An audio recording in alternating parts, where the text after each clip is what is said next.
And Hi, I'm Lynn Brassfield, and this is Dominoes. Today I have a school teacher from the area, Brad Rosselli. Hi, Brad. hi, how you doing? I'm good. I'm especially good because you're here. We should call this the Westport Flea Market Enterprises. Okay, that's where you can find Brad. You can find him down at the Westport Flea Market. Only till July, however. July 1st? No, the end of July. Okay, good deal. And that's where I have met him. He has mucho stuff about Star Trek. Actually, he has Star Trek, and I'll go on to Star Wars, and the Lord of the Rings, and just Christian concepts mostly. But this goes way back to when I used to sit there bolted to the TV because William Shatner was there. All right, and William Shatner is cute. He's still cute. Okay. What is your email address? We'll do that first so that we can get that fully explained. Sure. My email address is bar7541@yahoo.com. Okay, now that's where you can find him if you want to look into the material he has.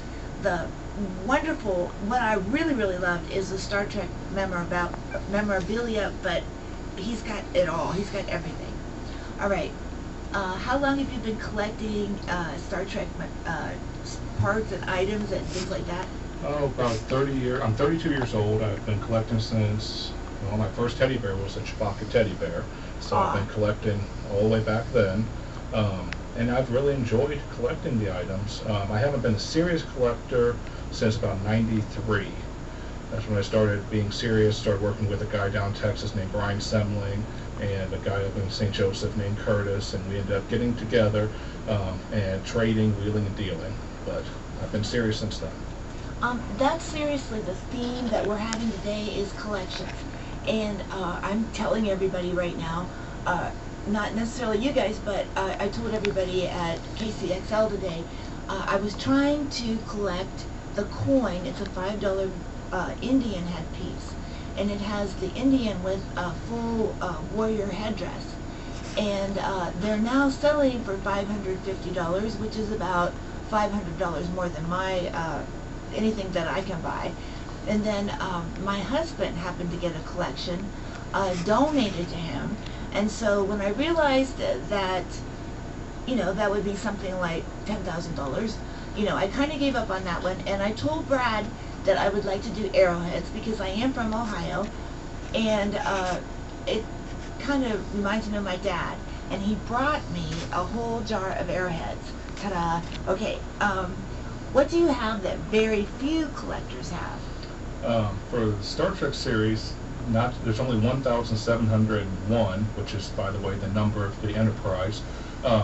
Actual Jean-Luc Picard from an episode called Tapestry, which is an episode where Captain Picard and Q get together because Picard's had a heart attack, and Q gives him an opportunity to relive his past experiences and experience life different if he hadn't made the choices he made as a youth when he was a little more reckless. And it's him in an ensign's uniform from the original, I guess you call it Star Trek 6 series type of look, and there are many knockoffs of it out on the market. So for anyone who's serious about collecting, you have to be careful about the number, know what to look on under the foot of the figure and everything before you even think about getting them. But they're going now for about $1,800. I'd like to tell everybody that I have bought the Star Trek series, the original series, and I haven't seen those anywhere. All right, are you selling any of your collection, trading stuff, trading any of your collection, buying any other collections? Currently, I'm not that interested in buying full collections. I'm certainly interested in buying individual items. I'm always interested in trading. That's how I end up with all this extra stuff. I actually have now 3 rooms filled with Star Wars and Star Trek memorabilia, and I'm trying to downsize my collection. So I'm taking a lot of the extras, and that's what I'm selling out at the flea market at extremely low prices right now. But I am always interested in trading. I am always interested, for instance, trying to find a blue snaggletooth from the Star Wars series in good shape and stuff. Ooh. That's a very hard figure to find. Well, why is Captain Picard so hard? I don't get it. It's because there's only 1,701 of them. And 1,000? 1,701, which is 1701, which is the number for the Enterprise. That's why they limited to that series. Now there's a Barkley out there that there's 3,000 in his series. He's probably the second hardest, and then a Yar from yesterday's Enterprise, and that's another difficult one, but not as hard as the Picard because there's so few of them. Well, what is the deal? I mean, why did they only make that many? For collectors, true collectors, they want to have limited amounts. For Star Trek, they primarily limited to about 1701 just because of the number on the ship. Okay, everybody, I have to admit that I am one of those people that I have to buy 5 of everything. I don't know why. I go buy 1 purse, I buy 5 purses. I go buy 1 sweater, I get 5 sweaters. It's terrible. It's just terrible. I don't know. Someone's got to help me. And so I bought a couple of the William Shatner things because I really, really like him, and I like him on Boston Legal, and I still think he's cute. I guess he's really short. But anyway, now I have to have Spock, of course, and I have to have Scotty, and I have to have Chekhov, at least. And I bought Uhura also, and if we're allowed, if we can patent it, it would be a really good idea. Oh, I'm not going to tell you that one. Okay.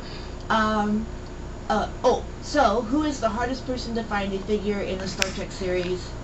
That's the Picard. The Picard. Yes. Okay. What advice would you give to a collector just starting out like me? Okay, just starting up, diversify your collection.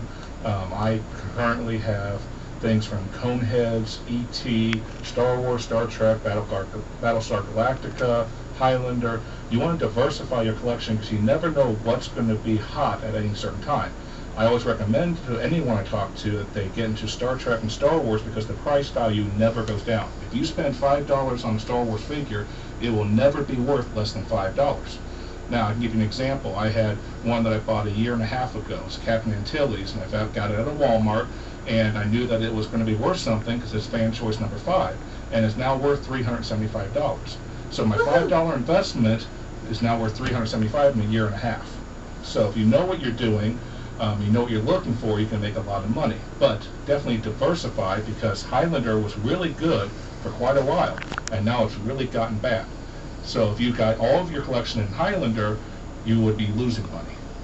Okay, usually at a flea market you're going to call them booths, but Brad has it so organized there, it's actually a little store.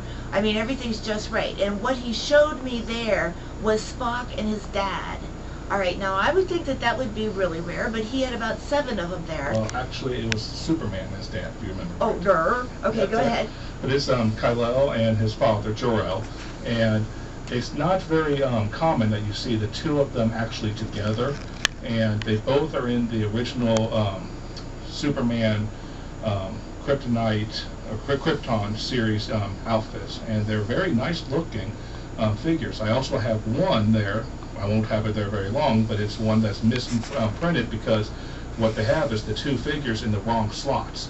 And that's something for a collector that's really valuable, to have figures in the wrong packaging or the wrong location. It'll just boost up the value of that figure. Okay, here's another thing weird about me. My husband is kind of a collector. He'll collect antiques. And a lot of times he'll leave stuff in the bag it came in, or whatever you want. What would you call it? Not a bag. The packaging. All right. Whatever packaging it would be. All right, so of course I rip that apart and take whatever it is out of there, and he has a conniption fit. This is not good, of course, and I just don't know why. I just open everything up, but I do, and that's another problem someone has to help me with. Okay, but other than that, I'm good.